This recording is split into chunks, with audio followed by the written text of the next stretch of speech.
नमस्कार दोस्तों, स्वागत करते हैं आपका अपने YouTube चैनल वीपीएस एजुकेशन में। मैं वीरेंद्र प्रताप सिंह। तो चलिए देर किस बात की, जैसे कि आपको मालूम है कि आने वाली जो भर्ती परीक्षाएं हैं, चाहे वो एनटीपीसी हो, रेलवे हो, एसएससी हो, या विशेष रूप से इलाहाबाद हाई कोर्ट की हम बात करें, तो इनमें जीके तो पूछा ही जाएगा। और जीके की यदि हम बात करें तो हमने यानी सभी सब्जेक्ट के टॉप मोस्ट क्वेश्चन उठाए हैं। भारतीय संविधान की आज हम चर्चा करने वाले हैं, तो भारतीय संविधान पर भी चर्चा करेंगे और इसके बाद अगले टॉपिक पर भी हम चर्चा करेंगे। तो पहले संविधान के क्वेश्चन देख लेते हैं 50, उसके बाद अगले सब्जेक्ट के, तो ज़्यादा टाइम नहीं लगेगा। पहले क्वेश्चन की यदि मैं बात करूं तो पहले क्वेश्चन में कह रखा है कि निम्नलिखित में से किस वर्ष 1900 यानी किसने वर्ष 1935 में भारतीय संविधान सभा का सुझाव दिया था। तो 1935 की यदि मैं बात करूं तो संविधान सभा को सुझाव देने वाले व्यक्ति थे MN. Roy. Option number D will be right answer. Question number 2 की हम बात करें, इसमें क्या रखा, निम्नलिखित में से कौन सा अधिनियम मोंटेग्यू चैम्सफोर्ड रिपोर्ट पर आधारित था। तो मोंटेग्यू चैम्सफोर्ड रिपोर्ट पर जो आधारित था वो था ऑप्शन नंबर सी, यानी भारत सरकार अधिनियम 1919। ठीक है, आगे बात करते हैं अगले क्वेश्चन की। क्वेश्चन नंबर 3 हमारा इस प्रकार है, इसमें कह रखा है कि फिट्स इंडिया एक्ट कब पारित हुआ था। फिट्स इंडिया एक्ट की यदि मैं बात करूं तो ये पारित हुआ था 1909 में। क्वेश्चन नंबर 3 की हम बात कर रहे हैं। अच्छा, फिट्स इंडिया एक्ट ये 1784 में हुआ था भैया। ठीक है, ये इसका राइट आंसर है, ऑप्शन नंबर बी 1784। अगले क्वेश्चन की बात करते हैं। अगला क्वेश्चन है, किस अधिनियम के द्वारा गवर्नर जनरल का पद नाम बदल कर जो है वायसराय कर दिया था। यानी जो ब्रिटिश ईस्ट इंडिया कंपनी थी उसके जो गवर्नर जनरल होते थे, तो अब गवर्नर जनरल का नाम गवर्नर जनरल ना कर करके वायसराय कर दिया था, यानी 1857 की क्रांति के बाद। तो अधिनियम था 1858 का। स्वतंत्र भारत का प्रथम भारतीय गवर्नर जनरल कौन था। तो स्वतंत्र भारत का प्रथम भारतीय गवर्नर जनरल सी राजगोपालाचारी थे। Option number A will be right answer. Question number 6 की यदि मैं बात करूं तो इसमें कह रखा है कि निम्नलिखित में से कौन स्वतंत्र भारत का पहला भारतीय गवर्नर जनरल था। ठीक है, तो इसका जो है अभी बताया है वही क्वेश्चन रिपीट हो गया है। भारत के संविधान के मूल दस्तावेज को द्वारा हाथ से लिखा गया, यानी भारतीय संविधान जो लिखा गया था वो किसने लिखा था, यानी प्रेम बिहारी नारायण रायजादा, इन्होंने लिखा था। और बनाया कितना था, डॉक्टर बी आर अम्बेडकर ने। आगे बात कर रहे हैं क्वेश्चन नंबर 8 की, इसमें कह रखा है भारतीय संविधान संविधान सभा द्वारा को अपनाया गया था और 26 जनवरी 1950 को लागू किया गया था। तो संविधान सभा ने जो अपनाया था इसे 26 नवंबर 1949 को अपनाया था, इसलिए 26 नवंबर को हम विधि दिवस या संविधान दिवस के रूप में मनाते हैं। भारत के प्रथम गृह मंत्री कौन थे। तो भारत के प्रथम गृह मंत्री थे ऑप्शन नंबर ए सरदार वल्लभ भाई पटेल। आगे हम बात कर रहे हैं क्वेश्चन नंबर 10 की, इसमें कह रखा है कि भारतीय संविधान में विधि द्वारा स्थापित प्रक्रिया काफ़ी हद तक के संविधान से प्रभावित है। तो विधि द्वारा स्थापित प्रक्रिया की यदि मैं बात करूं तो ऑप्शन नंबर सी, यानी जापान से संबंधित है, मतलब उससे संबंधित प्रभावित है, ये नहीं कह रहे हैं कि वहां से ली गई है। वहीं अगर मैं बात करूं क्वेश्चन नंबर 11 की, क्वेश्चन नंबर 12 की, तो ये इस प्रकार है। 12 में कह रखा है यहाँ पर कि ये मतलब जो है भारतीय संविधान में राज्यों का संघ की अवधारणा को किस संविधान से लिया गया है। यानी राज्यों का संघ, ये वाला जो टॉपिक भारतीय संविधान में लिया गया है, ये लिया गया है अपना कनाडा से। Option number B right answer. अगला क्वेश्चन है, भारतीय संविधान के राज्य के नीति निर्देशक सिद्धांत की अवधारणा निम्नलिखित में से किससे ली गई है। तो ये राज्य के नीति निर्देशक तत्व जो है, यानी डीपीएसपी, ये भारतीय संविधान में लिए गए हैं आयरलैंड के संविधान से। ऑप्शन नंबर ए इसका राइट आंसर हो जाएगा। क्वेश्चन नंबर 13 की मैं बात करूं तो इसमें कह रखा भारतीय संविधान सभा का भाग 2 किससे संबंधित है। तो भाग 2 नागरिकता से संबंधित है। चलिए दोस्तों आगे चलते हैं। क्वेश्चन नंबर 14 की अगर मैं बात करूं तो इसमें कह रखा है कि भारत के संविधान की 8वीं अनुसूची का संबंध किससे है। तो 8वीं अनुसूची किससे संबंधित है, भाषा से संबंधित है। ठीक है, 15 की अगर हम बात करें तो इसमें कह रखा है निम्नलिखित में से कौन सुमेलित नहीं है, मतलब एक गलत दे रखा है, वो हमें देखना है। तो ये सही है, राज्य भाग 4 में, भारत का महान्यायवादी भाग 8 में, ये ही गलत है भैया।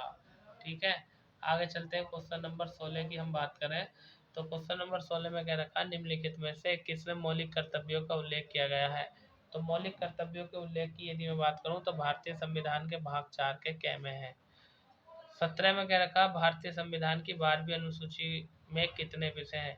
तो जो संविधान की 12वीं अनुसूची है वो किससे संबंधित है, नगर निकाय से संबंधित है, नगर निकाय, ठीक है।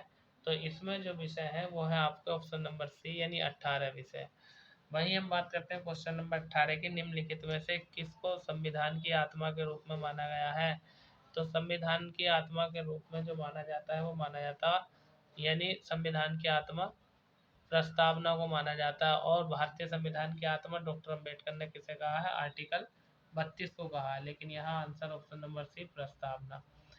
क्वेश्चन नंबर 19, 1976 में 42वें संविधान संशोधन द्वारा भारतीय संविधान में प्रस्तावना में 2 शब्द जोड़े गए थे, वो कौन कौन से थे। तो भैया ऑप्शन नंबर सी समाजवादी और धर्मनिरपेक्ष शब्द जोड़े गए थे। क्वेश्चन नंबर 20 में कह रहा, स्वतंत्रता के बाद भाषा के आधार पर बने भारत के पहले राज्य का नाम बताइए। यानी जब भारत आज़ाद हुआ था तो स्वतंत्रता के बाद जो पहला राज्य बना था वो था आंध्र प्रदेश। भाषा के आधार पर बनने वाला भी यही है, 1953 में बना था, ठीक है। आगे यदि हम बात करें तो क्वेश्चन नंबर 21 में कह रखा है कि भारतीय केंद्र सरकार ने किस वर्ष में राज्य पुनर्गठन आयोग की नियुक्ति की। भारतीय केंद्र सरकार ने किस वर्ष में राज्य पुनर्गठन आयोग की नियुक्ति की। तो इसका आंसर हो जाएगा ऑप्शन नंबर सी 1953 में, ठीक है। यानी जब वो बन गया था तुम्हारा आंध्र प्रदेश राज्य का गठन हो गया था। राज्य पुनर्गठन आयोग के अध्यक्ष कौन थे, क्वेश्चन नंबर 22 में बताना है। तो ये फजल अली थे। आगे बात कर रहे हैं क्वेश्चन नंबर 23 में, जम्मू कश्मीर केंद्र शासित प्रदेश में कितनी विधानसभा सीटें हैं। तो जो जम्मू कश्मीर केंद्र शासित प्रदेश है उसमें यदि मैं विधानसभा सीटों की बात करूं तो इसका राइट आंसर हो जाएगा ऑप्शन नंबर सी यानी 114। आगे बात कर रहे हैं क्वेश्चन नंबर 24 की। तो 24, 25, 26 इन्हें निपटा लेते हैं भैया। 24 में कह रखा है, निम्नलिखित में से कौन सा भारत का सबसे छोटा केंद्र शासित प्रदेश है। तो भारत का सबसे छोटा केंद्र शासित प्रदेश है आपका लक्षद्वीप, जिसकी राजधानी है Kavaratti. Option number B answer हो जाएगा। आगे बात कर रहे हैं द्वीप समूह भारतीय संविधान के अनुच्छेद 19 में कौन सा अधिकार शामिल है। तो भारतीय संविधान का अनुच्छेद 19 की हम बात कर रहे हैं और द्वीप समूह भारतीय संविधान के, ठीक है। तो क्वेश्चन नंबर 25 की अगर मैं बात करूं तो इसका राइट आंसर हो जाएगा ऑप्शन नंबर बी, वाक और अभिव्यक्ति की स्वतंत्रता, मतलब बोलने की स्वतंत्रता भारतीय संविधान के अनुच्छेद में 19 में दिया और 19 के भी भाग ए में। आगे हम बात कर रहे हैं क्वेश्चन नंबर 26 की। इसमें क्या रखा है, अनुच्छेद 21A जो शिक्षा के अधिकार से संबंधित है को भारतीय संविधान में कब जोड़ा गया। तो भैया इसको जोड़ा गया था 86वां संविधान संशोधन के द्वारा। आप बताओगे 86वां संविधान संशोधन कब हुआ था, बताओ कौन बताएंगे। 86वां संविधान संशोधन कब हुआ था। 86 है, ये देखो हाईलाइटर से थोड़ा नहीं दिख रहा मुझे लगता है, लाइट पड़ रही है ना इस पर। चलो 86 है ये, ठीक है। 86 लॉक दिख गया। क्वेश्चन नंबर 27 की अगर मैं बात करूं तो इसमें ये कह रखा है कि भारतीय संविधान का कौन सा अनुच्छेद सार्वजनिक सेवा में अफसर यानी अफसर की समानता प्रदान करता है। तो अफसर की समानता अनुच्छेद 16 में है, ऑप्शन नंबर सी। और क्वेश्चन नंबर 28 की मैं बात करूँ, इसमें कह रखा संविधान के कौन से अनुच्छेद में नागरिकता से संबंधित है। अरे नागरिकता से संबंधित अनुच्छेद की यदि मैं बात करूँ क्वेश्चन नंबर 28 की तो अनुच्छेद 5 से लेकर के 11, option number C right answer हो जाएगा। आगे दे रखा रिक्त स्थान है, फिर कह रखा के पास मौलिक अधिकारों को लागू करने की शक्ति होती है। यानी मौलिक अधिकारों को लागू करने की शक्ति किसके पास होगी भैया। तो ऑप्शन नंबर ए सर्वोच्च न्यायालय के उच्च यानी सर्वोच्च न्यायालय और उच्च न्यायालय जो हाई कोर्ट और सुप्रीम कोर्ट है उसकी बात कर रहे हैं। आगे बात करते हैं क्वेश्चन नंबर 30 की। इसमें कह रखा है कि निम्नलिखित में से किस अधिकार का उल्लेख डॉक्टर अंबेडकर ने संविधान का हृदय और आत्मा कहा था, ठीक है ना। तो संविधान का हृदय और आत्मा कहने वाले डॉक्टर भीमराव अंबेडकर थे। उन्होंने किसको कहा था, तो ऑप्शन नंबर डी संवैधानिक उपचारों का अधिकार यानी आर्टिकल 32 को कहा था। आगे बात कर रहे हैं क्वेश्चन नंबर 31 में, निम्नलिखित में से किस रिट का शाब्दिक अर्थ होता है हम आदेश देते हैं। तो हम आदेश देते हैं मतलब क्या है, परमादेश, इसमें ही रखा है ये तो। आगे बात कर रहे हैं क्वेश्चन नंबर 32 की। 32 में ये क्या रखा है कि 42वें संविधान संशोधन, 42वें संशोधन के माध्यम से संविधान में कौन सा नया डीपीएसपी यानी राज्य का नीति निर्देशक तत्व जोड़ा गया था। क्वेश्चन नंबर 32 की अगर हम बात करें तो इसमें जो जोड़ा गया था ये समान न्याय और निःशुल्क विधिक सहायता। वही हम बात करें क्वेश्चन नंबर 33 की, तो 33 में क्या रखा है कि निम्न में से कौन सा एक सही सुमेलित नहीं है।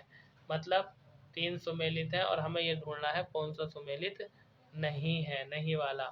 तो क्वेश्चन नंबर 33 का जो राइट आंसर हो जाएगा वो देख लेते हैं। पहले 33 की बात करें तो 39 का ये समान न्याय निःशुल्क विधिक सहायता सही है। 40 में ग्राम पंचायतों का गठन ठीक है। 44 में समान नागरिक संहिता, जब 3 सही है तो चौथा ही गलत होगा। 48 में न्यायपालिका कार्यपालिका का पृथक्करण, क्वेश्चन नंबर 48 ही आपका गलत दे रखा है, यानी 39 कौन सा है क्वेश्चन नंबर 33। ठीक है, क्वेश्चन नंबर 33 का ऑप्शन नंबर डी आंसर हो जाएगा। तो फिर ये बताओ 48 में क्या है, कौन बताएगा मुझे अनुच्छेद 48 में क्या है, जल्दी बताओ, हम वेट कर रहे हैं, कमेंट बॉक्स में बता देना। ठीक है, आगे चलते हैं, अगले क्वेश्चन की तरफ चलते हैं। अगला क्वेश्चन है, इसमें क्या रखा है, इसमें कि राष्ट्रपति की मृत्यु के कारण उत्पन्न हुई आकस्मिक रिक्तता के दौरान राष्ट्रपति के रूप में कौन कार्य कर सकता है। मतलब अगर राष्ट्रपति मर जाता है तो राष्ट्रपति का जो काम करेगा वो कौन करेगा, तो ऑप्शन नंबर बी उपराष्ट्रपति है। तो आगे, भारतीय संविधान के निम्न अनुच्छेदों में से कौन राष्ट्रपति पर महाभियोग की प्रक्रिया का वर्णन करता। मतलब भारतीय संविधान का कौन सा ऐसा अनुच्छेद है जो राष्ट्रपति पर महाभियोग लगाता है, तो ऑप्शन नंबर बी यानी अनुच्छेद 61। वहीं हम बात करें क्वेश्चन नंबर 36 की, क्वेश्चन नंबर 37 की, तो दो क्वेश्चन इनको भी देख लो भैया, 36 और 37। यहाँ 36 में क्या रखा है कि भारत के राष्ट्रपति के महाभियोग की प्रक्रिया निम्नलिखित में से किस में शुरू की जा सकती है। यानी जब राष्ट्रपति पर महाभियोग लाना होता है तो हम कहाँ लाएंगे, उसकी बात यहाँ पर पूछा। तो कह दिया राज्यसभा, लेकिन लोकसभा नहीं, संसद, हाँ दोनों सदनों में ला सकते हैं। मतलब आप चाहे राज्यसभा में लाओ चाहे लोकसभा में लाओ, संसद के दोनों सदनों में आ सकता है। आगे हम बात कर रहे हैं, देखो हाईलाइटर थोड़ा डार्क चल रहा है इसलिए दिख नहीं पा रहा, लेकिन आप देख लो दिख जाएगा, संसद के दोनों सदन है लिखा हुआ। क्वेश्चन नंबर 37 में कह रहा है निम्न में से कौन सा सही है। क्वेश्चन नंबर 37 में पूछा है कि ये जो 4 कथन दिए इनमें कौन सा सही है। जाकिर हुसैन भारत के पहले मुस्लिम राष्ट्रपति थे। अरे जब यही सही है और एक ही सही पूछना तो यही आंसर है इसका, क्वेश्चन नंबर 37 का ये। आगे हम बात कर रहे हैं क्वेश्चन नंबर 38 की, इसमें क्या रखा, भारत के उपराष्ट्रपति का निर्वाचन किस प्रकार होता है। तो भारत के उपराष्ट्रपति के निर्वाचन की अगर मैं बात करूं तो संसद के दोनों सदनों के सदस्य से निर्वाचित होता है। ऑप्शन नंबर 20 का राइट आंसर हो जाएगा। क्वेश्चन नंबर 39 की बात कर रहे हैं, राज्यसभा का पदेन सभापति होता है। यानी 39 की अगर मैं बात करूं क्वेश्चन नंबर 39 की, तो ये कह दिया है कि मतलब जो है कि राज्यसभा का पदेन सभापति अरे उपराष्ट्रपति होता है। ठीक है, आगे बात कर रहे हैं क्वेश्चन नंबर 40 की। 40 में क्या रखा है कि निम्नलिखित में से केंद्रीय मंत्रिमंडल का सदस्य बिना भारत का प्रधानमंत्री बना। यानी जो केंद्रीय मंत्रिमंडल का सदस्य बने बिना ही भारत का प्रधानमंत्री बना, ऐसे व्यक्ति कौन थे। क्वेश्चन नंबर 40 में ये बताना है। तो मोरारजी देसाई थे, बस सॉरी चौधरी चरण सिंह, ऑप्शन नंबर ए। और चौधरी चरण सिंह की हम बात करें तो ये ऐसे प्रधानमंत्री थे जो एक बार भी संसद नहीं गए। ठीक है, आगे बात कर रहे हैं क्वेश्चन नंबर 41 की। 41 में क्या रखा है, भारत में संसद के एक सदन की गणपूर्ति क्या है। ठीक है ना, तो एक सदन की गणपूर्ति है 1/10 भाग, option number D right answer. Question number 42 में कह रहा भैया मिलान करने के लिए, कैसे मिलान करना, सूची 1 का सूची नंबर 2 से मिलान करना है। तो देखिए यदि मैं बात करूं क्वेश्चन नंबर 42 की, तो इसका जो राइट आंसर होगा वो कौन सा होगा देख लेते हैं। ये जो राजस्थान है, राजस्थान में विधानसभा, राजस्थान में सीटें कितनी है 10। गुजरात में कितनी है, गुजरात में है 11। कर्नाटक की अगर मैं बात करूं तो कर्नाटक में है 12। और पंजाब की मैं बात करूं तो इसमें 7 है। यानी ऑप्शन नंबर ये हो जाएगा। क्या है बताइए, लोकसभा की सीट है, लोकसभा की सीट है या किसी और चीज़ की सीट है, चलो जल्दी बताओ। क्वेश्चन नंबर 43 की तरफ चलते हैं। 43 में क्या रखा है हमसे कि निम्न में से कौन सा विधेयक राज्यसभा में प्रथम बार प्रस्तावित नहीं किया जा सकता है। ठीक है, निम्न में से कौन सा विधेयक राज्यसभा में प्रथम बार प्रस्तावित नहीं किया जा सकता है। ये हम बात कर रहे हैं। तो देखो क्वेश्चन नंबर 43 की यदि मैं बात करूं तो जो धन विधेयक है ना, उसको सिर्फ और सिर्फ लोकसभा में हम रख सकते हैं। क्यों? क्योंकि धन किसका है? जनता का। जनता के प्रतिनिधित्व कहाँ बैठे हैं? लोकसभा में। इसलिए धन विधेयक को हम राज्यसभा में नहीं रख सकते। क्वेश्चन नंबर 44 में कह रखा है कि भारतीय संसद का उच्च सदन किसे कहा जाता है?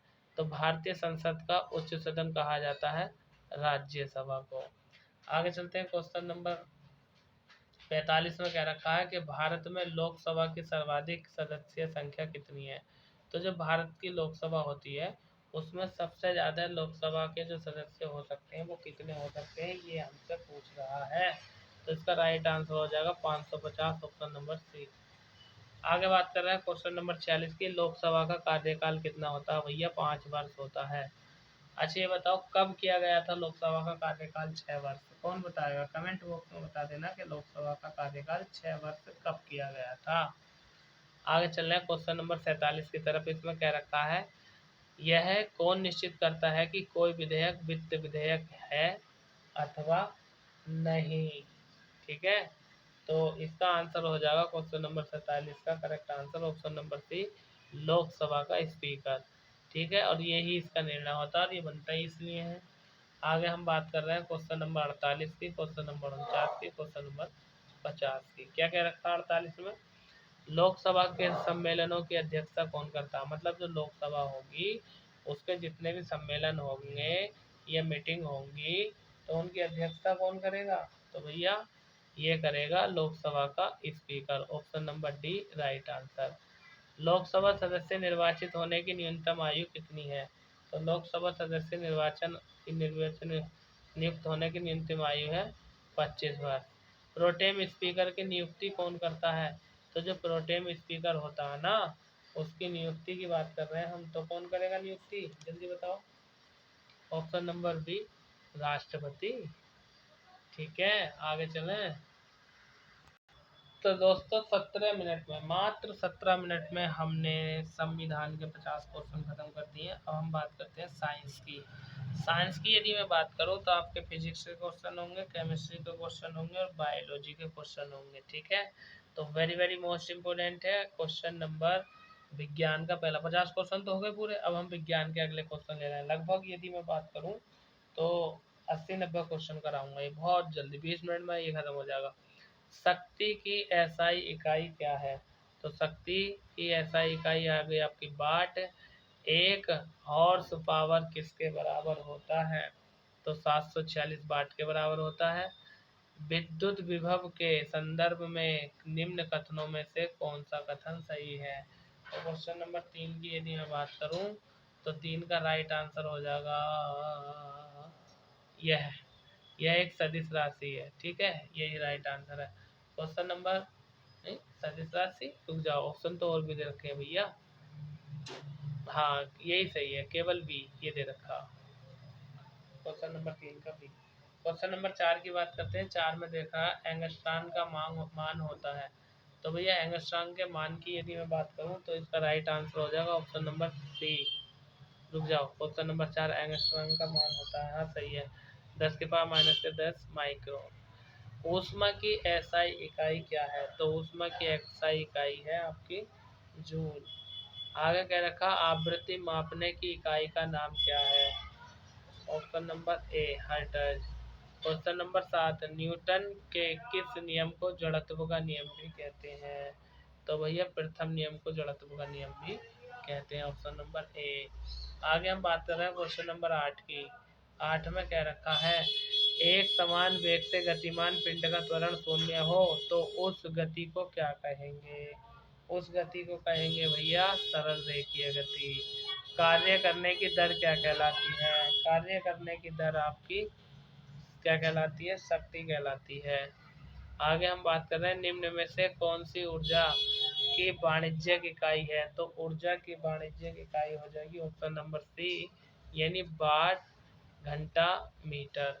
आगे बात करते हैं क्वेश्चन नंबर 13 की। सॉरी, पहले 11 फिर 12 फिर 13 फिर 14। किस प्रक्रिया के द्वारा गतिज ऊर्जा कार्बोहाइड्रेट की रासायनिक ऊर्जा में बदल जाती है? तो ऑप्शन नंबर बी प्रकाश संश्लेषण। आगे बात कर रहे हैं पृथ्वी के केंद्र पर जी का मान हो जाता है। तो पृथ्वी के केंद्र पर जी का मान होता है भैया 0। यांत्रिक ऊर्जा को विद्युत ऊर्जा में परिवर्तन करने वाला यंत्र कौन सा है? तो ये हो जाएगा आपका विद्युत मोमबत्ती, विद्युत बल्ब, यानी डायनेमो हो जाएगा। क्वेश्चन नंबर 13 का आंसर हो जाएगा option number D. Question number 14 की हम बात करें, 14 और 15 दोनों को एक साथ निपटा लेते हैं। 14 में कह रखा है निम्नलिखित में से किसमें प्रकाश ऊर्जा रासायनिक ऊर्जा में परिवर्तित हो जाती है? तो प्रकाश ऊर्जा रासायनिक ऊर्जा में परिवर्तित होती है प्रकाश संश्लेषण के माध्यम से। द्रव की चौथी अवस्था कौन सी होती है? तो द्रव की चौथी अवस्था की अगर हम बात करें तो इसका राइट आंसर हो जाएगा ऑप्शन नंबर बी, यानी प्लाज्मा। आगे चलते हैं। क्वेश्चन नंबर 16 में कह रखा है लिफ्ट में मनुष्य का प्रत्यक्ष वजन वास्तविक वजन से कम रहता है।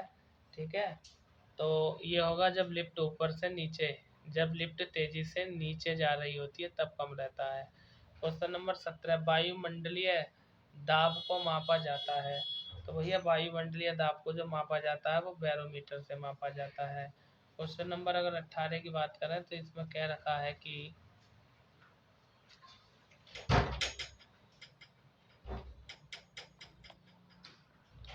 18 में कह रखा है दाब का एसआई यूनिट क्या है? तो दाब का एसआई यूनिट होता है आपका क्वेश्चन नंबर 18 की यदि मैं बात करूं तो सी, यानी पास्कल। आगे बात कर एसआई यूनिट की बात कर रहा है ये। ठीक है, लोहे की एक छोटी गोली पानी में डूब जाती है जबकि जहाज पानी पर तैरता है। यह सिद्धांत निम्न से किस वैज्ञानिक के सिद्धांत पर आधारित है? तो यह है भैया आपका आर्किमिडीज का सिद्धांत। ये आर्किमिडीज ने ही दिया था कि एक बड़ा जहाज पानी पर लोहे का नहीं डूबता लेकिन एक गोली या कील डूब जाती है। हुक का सिद्धांत निम्नलिखित में से किससे संबंधित है? तो हुक का सिद्धांत जो है वो आपका प्रत्यास्थता से संबंधित है। क्वेश्चन नंबर 21 की अगर मैं बात करूं तो इसमें कहा है कि हवाई जहाज में फाउंटेन पेन से स्याही बाहर निकल जाती है क्योंकि क्योंकि ऊंचाई बढ़ने पर वायुदाब में कमी आती है। ऑप्शन नंबर ए। लैंप या लालटेन की बत्ती में किसके कारण तेल ऊपर की ओर चढ़ता है? तो ये हो जाएगा केशित्व के कारण। ऑप्शन नंबर ए। क्वेश्चन नंबर 23 में कह रखा है निम्न में से किसके कारण द्रव की बूंदें वृत्ताकार होती हैं? तो ये हो जाएगा आपका पृष्ठ तनाव। आगे चल रहे हैं हम क्वेश्चन नंबर 24 की तरफ। 24 में कह रखा है तैराक को नदी की अपेक्षा समुद्री जल में तैरना आसान क्यों लगता है? क्वेश्चन नंबर 24 की बात करें तो ऑप्शन नंबर सी, समुद्री जल का घनत्व साधारण जल से अधिक होता है। क्वेश्चन नंबर 25 में कह रखा है कि दूध से मक्खन निकाल लेने पर क्या होगा? तो भैया दूध से मक्खन निकालने पर दूध का घनत्व बढ़ता है। क्वेश्चन नंबर 25 का आंसर हो जाएगा ऑप्शन नंबर ए। वहीं अगर हम बात करें क्वेश्चन नंबर 26 की तो 26 और 27 दोनों एक साथ देख लेते हैं भैया। 26 में कहा है कि लोलक का आवर्तकाल किस पर निर्भर करता है? लोलक का आवर्तकाल लंबाई पर निर्भर करता है। अगले क्वेश्चन की बात करें क्वेश्चन नंबर 27 में कहा है लोलक घड़ियां गर्मियों में क्यों सुस्त हो जाती हैं? तो लोलक घड़ियों का गर्मियों में सुस्त होना है, लोलक की लंबाई बढ़ जाती है जिससे कई दोलन लगा हुआ समय बढ़ जाता है। आगे बात करते हैं अगले क्वेश्चन की। क्वेश्चन नंबर 28 की यदि मैं बात करूं तो इसमें कह रखा है ध्वनि का वेग भिन्न माध्यमों में ध्वनि का वेग भिन्न माध्यमों में कैसा होता है? क्वेश्चन नंबर 28 की मैं बात करूं तो भिन्न माध्यम में भिन्न होता है, ठोस में सबसे अधिक होता है। ऑप्शन नंबर बी ये राइट आंसर हो जाएगा। 29 में कह रहा है पानी का घनत्व किस ताप पर अधिकतम होता है? तो पानी का जो घनत्व है वो -4 डिग्री सेंटीग्रेड पर अधिक होता है। क्वेश्चन नंबर 29 का आंसर हो जाएगा 4 डिग्री सेंटीग्रेड। इसमें माइनस गलत दे रखा है, प्लस वाला लेंगे यानी वी आंसर होगा इसका। क्वेश्चन नंबर 29 का वी राइट आंसर होगा। क्वेश्चन नंबर 30 की हम बात करें तो इसमें कह रहे हैं यदि जल को 10 डिग्री सेंटीग्रेड से 0 डिग्री सेंटीग्रेड तक ठंडा किया जाए तो क्या होगा? तो भैया 10 से 0 तक अगर तुम ठंडा करोगे तो जल का आयतन 4 डिग्री सेंटीग्रेड कम हो जाएगा फिर बढ़ेगा। ऑप्शन नंबर ए। क्वेश्चन नंबर 31 में कह रखा है बर्फ की गुप्त ऊष्मा क्या होती है। तो बर्फ की जो गुप्त ऊष्मा होती है वो होती है 80 किलोग्राम प्रति किलोग्राम। क्वेश्चन नंबर 32 में कह रखा है प्रकाश तरंग किस प्रकार की तरंग है। तो भैया प्रकाश तरंग जो है वो आपकी ऑप्शन नंबर ए अनुप्रस्थ तरंग है। क्वेश्चन नंबर 33 की हम बात करते हैं। इसमें कह रहा है प्रकाश वर्ष एक प्रकार की माप है। तो प्रकाश वर्ष की माप की यदि मैं बात करूं तो ये तारकीय दूरी है, यानी लंबी दूरी या तारकीय तारों से संबंधित दूरी। ठीक है। एक कटा हुआ हीरा जगमगाहट के साथ चमकता है, उसका कारण क्या है। तो भैया इसका कारण है पूर्ण आंतरिक परावर्तन। इसके कारण ही तो चमकता है, जब इसे कहते हैं ना हीरे की अंगूठी, अरे हीरा काट के ही तो लगा दिया उसमें। आगे बात करते हैं क्वेश्चन नंबर 35 की। क्वेश्चन नंबर 35 में कह रखा है, देखो बायोलॉजी का क्वेश्चन है ये। इसमें कह रखा है कि निकट दृष्टि दोष वाले लोगों द्वारा प्रयुक्त लेंस कौन था। मतलब जिन्हें निकट दृष्टि दोष हो जाता है वो अवतल लेंस का चश्मा पहनते हैं। लेंस की क्षमता का मात्रक क्या है। तो भैया लेंस की क्षमता का मात्रक होता है डायोप्टर। क्वेश्चन नंबर 36 का आंसर हो जाएगा ऑप्शन नंबर सी, डायोप्टर। निम्न में से कौन सी धातु विद्युत की बेहतर सुचालक होती है। तो विद्युत की बेहतर सुचालक धातु इनकी यदि हम बात करें तो इनमें से ऑप्शन नंबर ए चांदी हो जाएगा। 38 की बात करें, विद्युत ऊर्जा को यांत्रिक ऊर्जा में बदलने की युक्ति है। मतलब जो विद्युत ऊर्जा को यांत्रिक ऊर्जा में बदल देता है वो कौन सा उपकरण है। तो विद्युत मोटर है। आगे हम बात कर रहे हैं क्वेश्चन नंबर 39 की। 39 में कह रखा है कि विद्युत मोटर निम्न सिद्धांत के द्वारा कार्य करती है। तो भैया विद्युत मोटर जो काम करती है ना वो फैराडे के नियम पर काम करती है। क्वेश्चन नंबर 40 की यदि हम बात करें तो इसमें कह रखा है 40 में कि चुंबकीय क्षेत्र का मात्रक क्या होता है, घोल होता है। 41 की हम बात कर रहे हैं। 41 में कह रखा है हमसे कि ऐसे तत्व जिनके परमाणु भार समान किंतु परमाणु संख्या भिन्न होती है वह क्या कहलाते हैं। तो वे कहलाते हैं समभारी। आगे हम बात करते हैं क्वेश्चन नंबर 42 यानी 42 की और क्वेश्चन नंबर 43 की। ठीक है, चलिए। तो क्वेश्चन नंबर 42 में ये कह रखा है कि हाइड्रोजन बम तथा सूर्य की ऊर्जा किस सिद्धांत पर आधारित है। दोनों का आंसर ये हो जाएगा ऑप्शन नंबर बी, यानी नाभिकीय संलयन। ठीक है, संलयन का मतलब होता है बनना, विखंडन का मतलब होता है उसका टूटना। क्वेश्चन नंबर 43 में कह रखा है किस यंत्र की सहायता से वायुयान की स्थिति व दूरी का पता लगाया जा सकता। मतलब वायुयान कितनी दूर है, किस स्थिति में है, इसका पता लगाने के लिए कहते नहीं है रडार, हमारे रडार से बाहर चला गया या अंदर आ गया। Option number D will be right answer. आगे हम बात कर रहे हैं क्वेश्चन नंबर 44 की। क्वेश्चन नंबर 44 में ये कह रखा है कि एक्स किरणों का उपयोग किन किन क्षेत्र में किया जाता है। तो एक्स किरणों का जो उपयोग किया जाता है वो आपका ऑप्शन नंबर डी हो जाएगा, यानी शल्य चिकित्सा, इंजीनियरिंग, व्यवसाय, यानी इन सभी में किया जाता है। क्वेश्चन नंबर 45, चलिए आप भी बताइए, आप अपना देखिए। इलेक्ट्रॉन की खोज का श्रेय किसे जाता है। तो इलेक्ट्रॉन की खोज करने वाले थे आपके जे थॉमसन, यानी ऑप्शन नंबर बी इसका राइट आंसर हो जाएगा। आगे बात करना क्वेश्चन नंबर 46 की। 46 में कह रखा है कि एक नैनोमीटर होता है, 1 नैनोमीटर होता है भैया वो 10 की घात माइनस के 9, ऑप्शन नंबर ए। आगे बात करते हैं क्वेश्चन नंबर 47 की। 47 में कह रखा है कि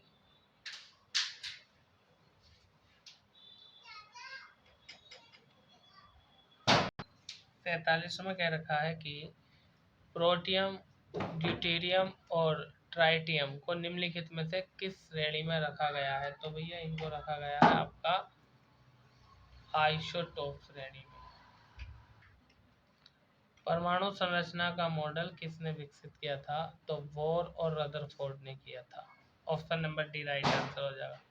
वहीं बात करें क्वेश्चन नंबर 49 की। तो इसमें कह रहा है रेडियो कार्बन डेटिंग से किसका निर्धारण किया जाता है। तो क्वेश्चन नंबर 49 का राइट आंसर हो जाएगा आपका ऑप्शन नंबर सी, यानी जीवाश्म का। वहीं अगर हम बात करें क्वेश्चन नंबर 50 की। तो इसमें कह रखा है क्वेश्चन नंबर 50 में कि जल में हाइड्रोजन तथा ऑक्सीजन का अनुपात का भार कितना है, यानी जल में हाइड्रोजन और ऑक्सीजन का अनुपात भार के अनुसार कितना है, ये हमें बताना है। तो ये हो जाएगा 1.1:8। ठीक है। क्वेश्चन नंबर 51 में कह रखा है सामान्य दाब पर गैस का आयतन परम ताप के समानुपाती होता है। ये बात किसने बताई थी, तो ये बताने वाले थे चार्ल्स, यानी चार्ल्स का नियम ये हमें बताता है। वहीं अगर बात करूं क्वेश्चन नंबर 52 की, क्वेश्चन नंबर 53 की, तो इस प्रकार है कि सिरके में निम्न में से कौन सा अम्ल पाया जाता है। तो सिरके में जो अम्ल पाया जाता है वो पाया जाता है आपका एसिटिक अम्ल, यानी option number D right answer हो जाएगा। आगे बात कर रहे हैं क्वेश्चन नंबर 53 की, सीमेंट का मुख्य घटक क्या है। तो सीमेंट का मुख्य घटक है सिलिका, जो मिट्टी होती है ना वो। क्वेश्चन नंबर 54 में कह रहा है पायरेक्स कांच को अधिक सामर्थ्यवान बनाने के लिए निम्न में से कौन उत्तरदायी है। तो अधिक सामर्थ्यवान बनाने के लिए इसको उत्तरदायी है ओरेक्स। आगे बात करते हैं क्वेश्चन नंबर 55 की। 55 में कह रखा है यहाँ पर कि प्लास्टर ऑफ पेरिस का रासायनिक सूत्र बताओ क्या है। तो प्लास्टर ऑफ पेरिस का रासायनिक सूत्र CaSO4 × 1/2H2O। आगे बात कर रहे हैं क्वेश्चन नंबर 56 की। इसमें कह रखा है ट्रांजिस्टर में किस उपधातु का प्रयोग किया जाता है। तो ट्रांजिस्टर में जिस उपधातु का प्रयोग किया जाता है उसका नाम है जर्मेनियम। ठीक है, आगे चलते हैं भैया। क्वेश्चन नंबर 57 में कह रखा है कि कृत्रिम रेशम का निम्नलिखित नाम भी है, यानी जो कृत्रिम रेशम है इसका दूसरा नाम क्या है। तो भैया इसका दूसरा नाम है रेयान। हमारे पेट में स्थित पाचक रस में मुख्य रूप से होता है। तो पाचक रस में कौन सा अम्ल होता है ये हमें बताना है। तो हाइड्रोक्लोरिक अम्ल यानी HCl होता है। वहीं हम बात करें क्वेश्चन नंबर 59 की। तो सोडियम बाइकार्बोनेट किस यौगिक का रासायनिक नाम है। तो सोडियम बाइकार्बोनेट जो है वो आपका बेकिंग सोडा का रासायनिक नाम है। साधारण नमक का रासायनिक नाम क्या है। यह है भैया सोडियम क्लोराइड, यानी NaCl बोलते हैं ना इसको। अब भैया मैं आपसे एक रिक्वेस्ट कर रहा हूँ, और वो रिक्वेस्ट ये है कि यदि आप हमारे चैनल पर नए हैं और चैनल को अभी तक सब्सक्राइब नहीं किया है तो प्लीज़ सब्सक्राइब कर दीजिए, और साथ में बेल आइकन का बटन भी दबा दीजिए ताकि आने वाली वीडियो का नोटिफिकेशन आपके पास पहुंच जाए, आपको वीडियो सर्च करनी ना पड़े। इलाहाबाद हाई कोर्ट के पेपर की डेट आ चुकी है, इसलिए आप इन क्वेश्चनों को रट दीजिए। ये सिलेक्टेड क्वेश्चन है जो पूछे गए हैं, पूछे जाएंगे, प्रबल संभावना इनसे आने की है।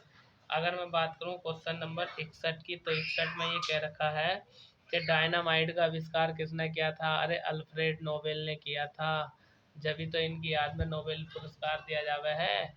ठीक है, सबसे पहला नोबेल पुरस्कार इन्हीं को मिला था। 1900 में शुरू हुआ था, 1901 में मिला था।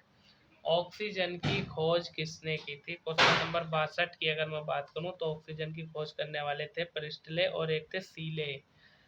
रेडियो सक्रियता के खोजकर्ता कौन थे। तो रेडियो सक्रियता के खोजकर्ता थे हेनरी बैक्यूरेल।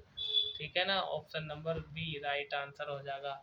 क्वेश्चन नंबर 64 में क्या कह रिया है। 64 में ये कह रिया है कि भैया कोई सा एक गलत है, मिलान कौन सा सही नहीं है, ये हमें बताना है। तो चलिए भाई बताते हैं इसका कौन सा मिलान सही नहीं है। तो क्वेश्चन नंबर 64 की हम बात कर रहे हैं। तो कवक विज्ञान माइकोलॉजी, सूक्ष्मजीवी लुई पाश्चर, कोशिका विज्ञान अरस्तु, यही गलत है। अरस्तु कहाँ से आ गया भैया, बायोलॉजी में फिजिक्स कहाँ से आ गया, सॉरी हिस्ट्री का। तो कोशिका विज्ञान रॉबर्ट हुक होता है यहाँ पर, और ऑप्शन नंबर डी ये सही है, इसका सी आंसर हो जाएगा। ठीक है। क्वेश्चन नंबर 65, मानव शरीर में सबसे बड़ी अस्थि कौन सी होती है। तो मानव शरीर में सबसे बड़ी अस्थि होती है उर्विका। ठीक है, ये ऑप्शन नंबर डी हो जाएगा क्वेश्चन 65 का आंसर। ठीक है। मनुष्य के शरीर की सर्वाधिक शक्तिशाली पेशी कौन सी होती है। तो भैया ये होती है आपकी जबड़ा, यानी जो जबड़ा होता है ना ये सबसे मजबूत पेशी होती है, हड्डी भी बोल सकते हैं, सबसे मजबूत हड्डी। आगे बात करते हैं हम अगले क्वेश्चन की। क्वेश्चन नंबर है हमारा 66। क्या कह रहा है इसमें, मनुष्य के शरीर की सर्वाधिक शक्तिशाली पेशी हो गया है टाइफाइड से शरीर का कौन सा अंग प्रभावित होता है। तो टाइफाइड से प्रभावित होता है आंत। पेनिसिलिन किस सूक्ष्मजीवी से प्राप्त होता है। पेनिसिलिन जो है आपका कवक से प्राप्त होता है। लुई पाश्चर ने खोज की थी। किसकी, रेबिस के टीके की या पेनिसिलिन की, बताओ जल्दी। एक पेड़ की उम्र का पता कैसे लगाया जा सकता, तो भैया पेड़ की उम्र का पता लगाया जा सकता है वर्तमान में उसके वार्षिक छल्ले से। ऑप्शन नंबर सी इसका राइट आंसर हो जाएगा। आगे चलते हैं। क्वेश्चन नंबर 70 में क्या रखा है, पौधों में फिलोएम मुख्यतः उत्तरदायी है। तो पौधे में फिलोएम मुख्यतः जो उत्तरदायी है इसके लिए है, ये है आहार वाहन के लिए, यानी जो खाना पहुंचता है पौधे में। क्वेश्चन नंबर 71 में क्या रखा, भोजन को चबाने वाले दांत कौन से प्रकार के होते हैं, मतलब जिससे हम भोजन को चबाते हैं तो वही तो चर्वणक होते हैं। आगे पाए जाते हैं, पित्त रस का पीएच मान कितना होता है, तो पित्त रस का पीएच मान होता है 7.4। क्वेश्चन नंबर 72 का आंसर हो जाएगा डी। निम्नलिखित अंगों में कौन सा अंग पित्त रस का स्राव करता है, तो भैया पित्त रस का स्राव तो वही करेगा जहाँ पर पित्त लगा हुआ होगा, और पित्त कहाँ होता है आपका यकृत में। आगे बात कर रहे हैं question number 74, question number 75, question number 76, question number 77, question number 78। क्या है, मानव हृदय के कक्षों की संख्या कितनी होती है, यानी मनुष्य का जो हृदय होता है उसमें कितने कक्ष होते हैं, तो भैया 4 होते हैं, दायां बायां नीले करके। हृदय और उसकी बीमारियों के अध्ययन से संबंधित विज्ञान को क्या कहा जाता है, तो हृदय से संबंधित या हृदय के अध्ययन की यदि हम बात करें तो उसको कहा जाता है कार्डियोलॉजी। ऑप्शन नंबर ए राइट आंसर। एक वयस्क व्यक्ति का रक्तचाप यानी बीपी कितना होता है, तो भैया उसका होता है 120/80, यानी हाई 120 और लो 80। निम्नलिखित में से कौन सा स्त्रीलिंग हार्मोन्स है, मतलब इनमें से जो हार्मोन्स है वो कौन सा है जो स्त्रीलिंग है, ठीक है। तो स्त्रीलिंग हार्मोन ये एंड्रोजन ही होगा, एस्ट्रोजन। आगे हम बात कर रहे हैं क्वेश्चन नंबर 78 की। इसमें कह रखा है कि पीयूष ग्रंथि पाई जाती है, तो भैया पीयूष ग्रंथि हमारे मस्तिष्क में पाई जाती है, इसी को हम मास्टर ग्लैंड या मास्टर ग्रंथि बोल देते हैं। क्वेश्चन नंबर 79 इसमें कह रखा है इनपुट डिवाइस का उदाहरण है, तो भैया इनपुट डिवाइस का उदाहरण जो है इसमें ये क्या है, वेब कैम है। आगे बात कर रहे हैं क्वेश्चन नंबर 80 की। वह प्रिंटर जिस पर कैरेक्टर यानी छाप का अक्षर किसी मैकेनिकल इंकजेट के बिना बनते हैं उसे क्या कहते हैं, मतलब प्रिंटर की बात कर रहे हैं ना, जिस पर अक्षर जो है मैकेनिकल इंकजेट के बिना बनते हैं। क्वेश्चन नंबर 80 की यदि मैं बात करूं तो वो हो जाएगा non inkjet printer. Option number D. Question number 80 में कह रहा है एक सिस्टम सॉफ्टवेयर है, मतलब क्या है, कौन है सिस्टम सॉफ्टवेयर, तो वह ऑप्शन नंबर एक यानी ऑपरेटिंग सिस्टम जो है एक सिस्टम सॉफ्टवेयर है। आगे हम बात कर रहे हैं क्वेश्चन नंबर 82 की। 82 में ये कह रखा है कि कौन सी कंप्यूटर प्रोग्रामिंग भाषा नहीं है, तो क्वेश्चन नंबर 82 में यदि हम बात करें तो ये जो @ है ना, ये कंप्यूटर भाषा नहीं है, ठीक है, ये तो जीमेल में प्रयोग होता है। 83 में कह रखा है इंटरनेट के संदर्भ में MAN का पूर्ण रूप क्या है, तो MAN का पूर्ण रूप है metropolitan area network. Option number D. RTGS का पूर्ण रूप क्या है, तो RTGS का पूर्ण रूप है रियल टाइम ग्रोस सेटलमेंट, ठीक है ना, settlement. Option number B right answer हो जाएगा इसका। आगे हम बात कर रहे हैं question number 85, question number 86, question number 87 की। क्या QR कोड क्या है, तो QR कोड का मतलब होता है, क्वेश्चन नंबर 85 की हम बात करें, एक प्रकार का बार कोड। ई प्रोम का पूरा नाम क्या है, तो ई प्रोम का पूरा नाम है भैया ये हो जाएगा आपका usable programmable read only memory. Question number 87 की हम बात करें कंप्यूटर की भाषा में बग क्या है, तो कंप्यूटर की भाषा में बग जो है कंप्यूटर की एक त्रुटि है। देखो कंप्यूटर के 87 क्वेश्चन भी खत्म कर दिए। अगले जो क्वेश्चन है दोस्तों ये बहुत महत्वपूर्ण है, वेरी वेरी मोस्ट इम्पोर्टेंट है, जो कि खेल कूद से संबंधित है।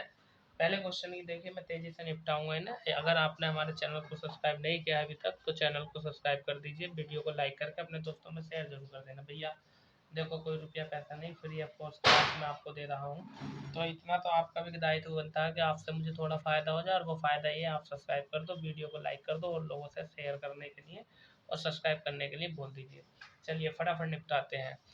आधुनिक ओलंपिक खेलों का आयोजन करने वाला प्रथम देश कौन सा था? तो भैया इसका आंसर हो जाएगा ऑप्शन नंबर सी यानी यूनान, जिसको बोलते हैं ग्रीस। अंतर्राष्ट्रीय ओलंपिक समिति की स्थापना कब हुई? तो ये हुई थी भैया 1894 में। अगला क्वेश्चन है, निम्न में से कितने वर्षों बाद ओलंपिक खेलों का आयोजन किया जाता है? 4 वर्षों में किया जाता है। आगे बात कर रहे हैं हम क्वेश्चन नंबर 4 की। प्रथम शीतकालीन पैरालंपिक खेल कहाँ आयोजित किए गए थे? तो इसका आंसर हो जाएगा ऑप्शन नंबर डी स्वीडन में। 1964 में टोक्यो यानी जापान की राजधानी है, ओलंपिक में कितने देशों ने भाग लिया था? तो 1964 में टोक्यो जो ओलंपिक हुआ था, इसमें भाग लेने वाले देश जो थे वो थे आपके ऑप्शन नंबर डी यानी 93। लंदन में किस वर्ष ओलंपिक खेलों का आयोजन हुआ था? तो लंदन में जो है आपका 2012 में आयोजन हुआ था। 32वें ग्रीष्मकालीन ओलंपिक खेलों का आयोजन कहाँ हुआ था? तो 32वां का आयोजन हुआ था आपका टोक्यो जापान की राजधानी में। आगे बात करते हैं क्वेश्चन नंबर 8 की। क्वेश्चन नंबर 8 में कह रखा है कि राष्ट्रमंडल खेलों में कितने देशों में भागीदारी होती है? तो राष्ट्रमंडल खेलों में कितने देशों की भागीदारी होती है? क्वेश्चन नंबर 8 का आंसर हो जाएगा ऑप्शन नंबर सी यानी 71 देशों की। आगे यदि मैं बात करूं, अगला क्वेश्चन हमारा इस प्रकार है जो कि कह रखा है आपसे कि क्वेश्चन नंबर 9 में 1934 में राष्ट्रमंडल खेल किस देश में आयोजित किए गए थे? तो ऑप्शन नंबर बी इंग्लैंड में। नीरज चोपड़ा ने निम्न में से किस खेल प्रतियोगिता में स्वर्ण पदक जीता है? तो नीरज चोपड़ा का जो संबंध है वो है भाला फेंक से। राष्ट्रमंडल खेलों की शुरुआत कब हुई थी? क्वेश्चन नंबर 11 की बात कर रहा है, तो ये 1930 में हुई थी। अगले क्वेश्चन की बात कर रहे हैं। अगला क्वेश्चन इस प्रकार है कि एशियन गेम्स की शुरुआत किस वर्ष हुई थी? एशियन गेम्स की शुरुआत हुई थी आपकी 1951 में। 12 का डी। 13 में कह रहा पहले एशियाई गेम्स में भारत में कौन सा स्थान प्राप्त किया था? यानी जो पहले एशियाई गेम हुए थे उनमें से भारत ने कौन सा स्थान प्राप्त किया था? क्वेश्चन नंबर 13 की अगर बात करूं तो 30वां स्थान प्राप्त किया था। एशियन गेम्स का आयोजन कितने वर्ष की अवधि पर संपन्न किया जाता है? तो भैया ये जो किया जाता है वो है आपका प्रत्येक 4 वर्ष की अवधि पर संपन्न किया जाता है। क्वेश्चन नंबर 15 की अगर मैं बात करूं तो बजरंग पुनिया का संबंध किस खेल से है? ये हमसे पूछ रहा है। तो भैया ये तो एक वो है, कुश्ती से इनका संबंध है। आगे बात करते हैं question number 16, question number 17, question number 18 की। 16 में कह रखा है भारत का राष्ट्रीय खेल क्या है? हॉकी। और हिरोशिमा जापान किस देश के एशियन गेम्स की मेजबानी की थी? यानी हिरोशिमा जो जापान है इसका एक शहर है, इसने किस वर्ष एशियन गेम्स की मेजबानी की थी? क्वेश्चन नंबर 17 का आंसर हो जाएगा ऑप्शन नंबर बी 1994 में। दक्षिण एशियन फेडरेशन खेल यानी सैफ का आयोजन सर्वप्रथम कहाँ हुआ था? तो इसका आंसर हो जाएगा नेपाल। आगे चलते हैं भैया। क्वेश्चन नंबर 19 में कह रखा है कि चीन का राष्ट्रीय खेल कौन सा है? तो भैया चीन का राष्ट्रीय खेल है table tennis. Option number A सी राइडर कप किस खेल से संबंधित है? तो राइडर कप का संबंध है गोल्फ से। और ताइक्वांडो किस देश का राष्ट्रीय खेल है? ताइक्वांडो राष्ट्रीय खेल है आपका ऑप्शन नंबर डी दक्षिण कोरिया का। अगले क्वेश्चन की बात करते हैं जो कि क्वेश्चन नंबर 62 है। हमारा इस प्रकार है, ये भुजा सही सुमेलित नहीं है, मतलब कौन सा सही सुमेलित नहीं है ये हमें बताना है। इन 4 में से 3 ठीक है और बाकी एक गलत है। तो रूस का गोल्फ यही गलत है, डी गलत है, बाकी सब ठीक है। आगे बात कर रहे हैं डर्बी ट्रॉफी किस खेल से संबंधित है? तो डर्बी ट्रॉफी की यदि हम बात करें तो ऑप्शन नंबर 1 घुड़दौड़ से। क्वेश्चन नंबर 24 की हम बात करें संतोष ट्रॉफी किस खेल से संबंधित है? तो भैया संतोष ट्रॉफी का संबंध है ऑप्शन नंबर बी फुटबॉल से। भाई हम बात करें 2 वर्ष में एक बार आयोजित किया जाने वाला सुधीर रमन कप किस खेल से संबंधित है? तो सुधीर रमन कप जो दिया जाता है वो दिया जाता है बैडमिंटन खेल में। उबेर कप ट्रॉफी किस खेल से संबंधित है? मतलब उबेर कप जो दिया जाता है वो दिया जाता है आपका ऑप्शन नंबर है बैडमिंटन में। आगे यदि हम बात करें क्वेश्चन नंबर 27 में कह रखा है कि गुरु नानक चैंपियनशिप ट्रॉफी किस खेल से संबंधित है? तो गुरु नानक चैंपियनशिप ट्रॉफी का संबंध जो है वो ऑप्शन नंबर बी यानी हॉकी जो महिलाओं का होता है उससे। प्रसिद्ध वानखेड़े स्टेडियम कहाँ पर है? तो वानखेड़े स्टेडियम है आपका मुंबई में। यहाँ पर सचिन तेंदुलकर की मूर्ति बना दी है। प्रथम सेफ गेम्स 1884 का आयोजन कहाँ किया गया था? तो ये किया गया था काठमांडू जो कि नेपाल की राजधानी है। अगले क्वेश्चन की हम बात करें क्वेश्चन नंबर 30, ये कह रखा है इसमें कि थॉमस कप, ये कह रखा है थॉमस कप निम्नलिखित में किस खेल से संबंधित है? तो थॉमस कप का संबंध जो है वो आपका बैडमिंटन से है। नेताजी सुभाष राष्ट्रीय क्रीड़ा संस्थान कहाँ पर स्थित है? तो नेताजी सुभाष राष्ट्रीय क्रीड़ा संस्थान जो है वो आपके ऑप्शन नंबर कौन सा था, देखो ध्यान से निकल रहा है, इसका कटक नहीं है, करनाल पटेल, हाँ अगरतला में है। ठीक है, क्वेश्चन नंबर 31 का हो जाएगा ऑप्शन नंबर डी। वहीं 32 की बात करूं तो नरेंद्र मोदी स्टेडियम कहाँ पर है? तो नरेंद्र मोदी स्टेडियम जो है भैया वो आपका है अहमदाबाद में। इसी का नाम पहले मोन्टेरा था, अब मोटेरा से हटा करके नरेंद्र मोदी क्रिकेट स्टेडियम कर दिया है। आगे बात कर रहे हैं अगले क्वेश्चन की, जो कि इस प्रकार है। क्वेश्चन नंबर 33, वॉलीबॉल निम्नलिखित में से किस देश का राष्ट्रीय खेल है? तो वॉलीबॉल जो खेल है वो है आपका ऑप्शन नंबर सी, यानी अर्जेंटीना का। मरगप्पा गोल्ड कप किस खेल से संबंधित है? तो मरगप्पा गोल्ड कप जो है वो आपका हॉकी से संबंधित है। आगे चलते हैं दोस्तों। क्वेश्चन नंबर 35 में क्या रखा, संयुक्त राज्य अमेरिका का राष्ट्रीय खेल कौन सा है? तो भैया ऑप्शन नंबर सी हो जाएगा इसका, बेसबॉल। आगे क्या रखा, जवाहरलाल नेहरू स्टेडियम किस स्थान पर है? तो जवाहरलाल नेहरू स्टेडियम जो है वो ऑप्शन नंबर सी, नई दिल्ली में। सही सुमेलित नहीं है, मतलब कौन सा सुमेलित नहीं है ये बताना हमें। क्वेश्चन नंबर 37 में ड्राइव कप हॉकी में, अरे यही गलत है, जब पहले ही गलत मिल गया तो बाकी सब सही होंगे, एक ही तो ऑप्शन होता आंसर। लाल बहादुर शास्त्री स्टेडियम कहाँ पर है? क्वेश्चन नंबर 38 की यदि मैं बात करूँ तो इसका राइट आंसर हो जाएगा आपका ऑप्शन नंबर बी, हैदराबाद में है। देखो दोस्तों, दीपावली का टाइम है, पटाखे फोड़ रहे हैं बच्चे, आपको आवाज़ आ रही होगी पटाखों की, तो मैं आपको यही कहूँगा हैप्पी दीपावली। ठीक है, आप मुझे बोल दो कमेंट बॉक्स में हैप्पी दीपावली। चलिए कौन कौन बोलता है मुझे, मैं देखता हूँ।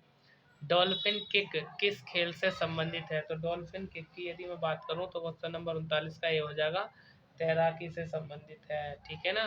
क्वेश्चन नंबर 40 की बात कर रहे हैं कि कौन सा मिलान सही है ये बताना हमें। ठीक है, और कौन सा मिलान, चलो गलत की तो बात ही नहीं कर रहे, केवल एक सही वाला बता दो। क्वेश्चन नंबर 40 में किंग, शतरंज से, पाई, गोताखोरी से, स्कैन, भारोत्तोलन से, ये सभी सही है भैया, सभी सही है। स्ट्रगल खेल शब्द किस खेल से संबंधित है? क्वेश्चन नंबर 41 की अगर मैं बात करूं तो इसका राइट आंसर हो जाएगा कबड्डी। क्वेश्चन नंबर 42 की अगर मैं बात करूं तो इसमें कह रखा किस खेल का संबंध रिंग से नहीं है, मतलब कौन सा खेल है जो रिंग में नहीं खेला जाता है? तो भैया टेनिस है आपका, टेनिस जो है कोर्ट में खेला जाता है। बैडमिंटन में खेल के मैदान को क्या कहते हैं? हटा के फोड़ना है भैया को, अब वीडियो ना बना देंगे, दिख रहा है। चलो और 5 मिनट बर्दाश्त करो। बैडमिंटन में खेल के मैदान को क्या कहते हैं? क्वेश्चन नंबर 43 में हमसे ये पूछ रहा है। तो भैया खेल के मैदान को कहते हैं ऑप्शन नंबर बी, कोर्ट। आगे बात कर रहे हैं, पहले 2 विश्व कप क्रिकेट टूर्नामेंट जीतने वाली टीम कौन सी है? क्वेश्चन नंबर 44 की बात कर रहे हैं, तो वो है आपकी वेस्ट इंडीज, जिसने पहले 2 विश्व कप जीते थे। भारत क्रिकेट में प्रथम बार विश्व विजेता कब बना? क्वेश्चन नंबर 45 में हमें ये बताना है, तो ये तो सबको पता है 1983, और कपिल देव आपको याद होंगे। अगला क्वेश्चन नंबर 46 ये कह रखा है इसमें, क्वेश्चन नंबर 46 में कि भारत ने दूसरी बार क्रिकेट विश्व कप एक दिवसीय किस वर्ष जीता था? तो ये बताना है, इसका राइट आंसर हो जाएगा ऑप्शन नंबर सी, यानी 2011। और याद करो, महेंद्र सिंह धोनी। विश्व का प्रथम क्रिकेट विश्व कप निम्न में से किस देश ने जीता था? यानी प्रथम विश्व कप क्रिकेट का किस देश ने जीता था? क्वेश्चन नंबर 47 की अगर मैं बात करूँ तो ऑप्शन नंबर सी, यानी वेस्ट इंडीज ने। एक दिवसीय की बात कर रहा है क्या? चलिए, सही मिलान नहीं है, नहीं वाला ढूंढ लो, बाकी सब सही है। क्वेश्चन नंबर 48 की हम बात करें तो ये भी सही, ये भी सही। देखिए हॉकी कोर्ट में नहीं खेली जाती है, मैदान में, यही इसका आंसर हो जाएगा। आगे बात कर रहे हैं हम क्वेश्चन नंबर 49, क्वेश्चन नंबर 50 और 51 की। इसमें क्या रखा, प्रथम हॉकी विश्व कप कब आयोजन किया गया? यानी पहला विश्व हॉकी जो टूर्नामेंट आयोजित किया गया था वो कब किया गया था? तो ऑप्शन नंबर ए, 1971 में। अर्जुन पुरस्कार किस लिए दिया जाता है? तो भैया अर्जुन पुरस्कार की अगर मैं बात करूँ ना, तो ये जो दिया जाता है, क्वेश्चन नंबर 50 का आंसर, ये खेल के क्षेत्र में उत्कृष्ट प्रदर्शन के लिए दिया जाता है। क्वेश्चन नंबर 51 की अगर मैं बात करूँ तो इसमें कह रखा है कि भारत ने किस वर्ष विश्व कप हॉकी विजित किया था? यानी हॉकी पहली बार भारत ने कब जीता था? क्वेश्चन नंबर 51 में पूछ रखा है, तो 1975 में जीता था। चलिए बच्चे पटाखे फोड़ रहे हैं भैया, शोर शराबा आपको भी आ रहा होगा, ये और बस 2 मिनट और रुक जाओ। निम्न में से किस प्रसिद्ध पुरस्कार को कोच शिक्षकों को, मतलब कौन सा निम्न में से किस प्रसिद्ध पुरस्कार को कोच यानी प्रशिक्षकों को दिया जाता है, मतलब जो कोच होते हैं जो सिखाते हैं उनको कौन सा पुरस्कार दिया जाता है ये हमें बताना है। तो द्रोणाचार्य पुरस्कार दिया जाता है। भारत सरकार द्वारा अर्जुन पुरस्कार की शुरुआत किस वर्ष की गई थी, तो ये की गई थी 1961 में। प्रसिद्ध ध्यानचंद पुरस्कार के तहत कितनी धनराशि प्रदान की जाती है, जो ध्यानचंद पुरस्कार दिया जाता है ना उसके तहत जो है भैया आपकी 10 लाख रुपए की राशि दी जाती है। क्वेश्चन नंबर 55 की अगर मैं बात करूं तो इसमें कह रखा है कि मिलान कीजिए, मतलब सही वाला बताना हमें कौन सा सही है क्वेश्चन नंबर 55 में। तो भैया 1990 में नीदरलैंड ने विश्व हॉकी कप जीता, 75 में भारत ने, 2006 में जर्मनी, सभी सही है। ऑप्शन नंबर डी इसका राइट आंसर है। ठीक है, question number 56, Indian super league एक पेशेवर फुटबॉल प्रतियोगिता है जो कि संबंधित है, किससे संबंधित है ये बताना है, तो पुरुषों से संबंधित है। क्वेश्चन नंबर 57 की बात कर रहे हैं, तो 57 में कह रखा है पुणे सिटी फुटबॉल टीम किस स्टेडियम से संबंधित है। तो पुणे सिटी फुटबॉल टीम की यदि मैं बात करूं क्वेश्चन नंबर 57 की, तो ये आपका श्री शिव छत्रपति स्पोर्ट्स से संबंधित है। इंडियन सुपर लीग का प्रथम संस्करण किस वर्ष आयोजित किया गया था ये हमें बताना है, तो 2014 में। आई लीग प्रतियोगिता किस खेल से संबंधित है, तो आई लीग प्रतियोगिता जो संबंधित है वो फुटबॉल से संबंधित है। बस भैया लास्ट क्वेश्चन की बात कर रहे हैं, question number 60, question number 61, question number 62, ये 3 क्वेश्चन मैं होमवर्क दे रहा हूँ। कमेंट बॉक्स में इन तीनों क्वेश्चनों के नाम आपको बताने हैं कि आई लीग में कितनी टीमें भाग ली, फुटबॉल लीग की शुरुआत किस वर्ष हुई, मोहन बागान टीम किस स्टेडियम से संबंधित है। तो भैया मैं वीरेंद्र प्रताप सिंह लेता हूँ आपसे विदा। नेक्स्ट वीडियो में नेक्स्ट प्रैक्टिस सेट के साथ फिर मुलाकात होगी। तो भैया आप चाहे एसएससी का दे लो, चाहे इलाहाबाद हाई कोर्ट का दे लो, चाहे जूनियर असिस्टेंट का दे लो, चाहे एनटीपीसी आरआरबी का दे लो, कोई भी भर्ती परीक्षा में बैठ जाओ जीके पूछा जाएगा। और ये वो सिलेक्टेड मोस्ट इंपोर्टेंट क्वेश्चन मैंने कराए हैं जो आपसे पूछे जाएंगे। ठीक है, चैनल को सब्सक्राइब कर दें, वीडियो को लाइक कर दें। नेक्स्ट वीडियो में मुलाकात होगी, तब तक के लिए धन्यवाद। सब्सक्राइब कर देना भाई।